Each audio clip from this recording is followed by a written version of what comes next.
Shall we move to now the darker sides of the manosphere? And the interesting thing is that as a movement, the red pill, quote, promises you that it will offer you an alternative to the current society. So it will tell you today's society is corrupt, today's society is dominated by bad ideas, and we will offer you an alternative. But what I find interesting, Mike, is that a lot of the things that the red pill is suggesting, a lot of its main premises are actually mirroring the premises of the society that it wants to attack. So maybe at the end of the day, the red pill is way less radical in the philosophical fundamentals and the things that matter than the society and the order it wants to oppose. So how about you kick us off with one of its main characteristics, which is, Mike? Yeah. So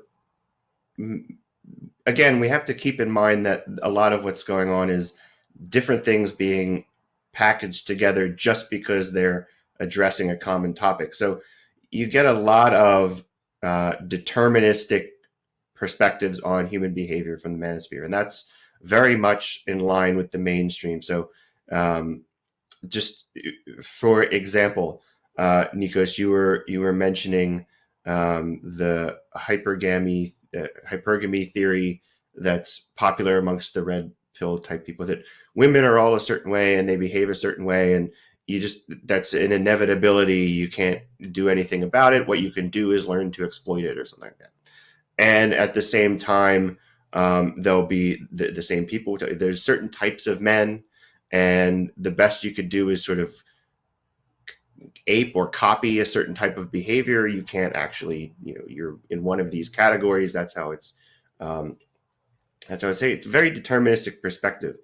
And another respect in which the manosphere has become just a kind of dark mirror of the contemporary culture is, I think it's very, the way to think about it is that it's reactionary.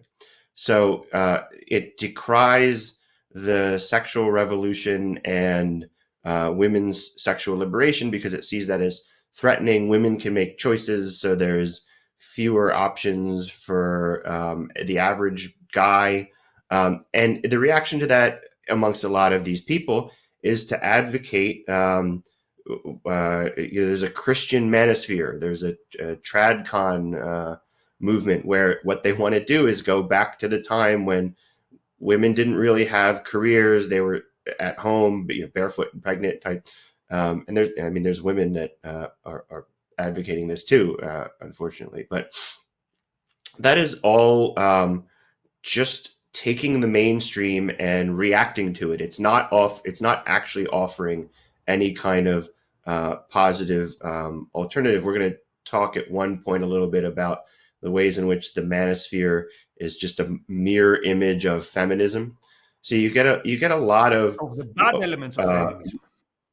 Sorry, the bad elements of it, and in a certain respect, it mirrors some of the good elements too. So there's this. The trend over time has been away from what the manosphere I was familiar with 10 years ago, maybe a little longer, was very high agency. Like I was saying, like you can, if you're not having success, it's your fault. You're doing something wrong. You can learn to become better.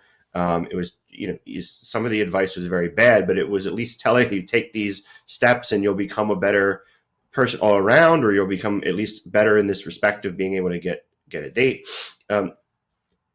That the movement has been away from that, in line with the broader movement in the culture towards thinking of human behavior more and more deterministically.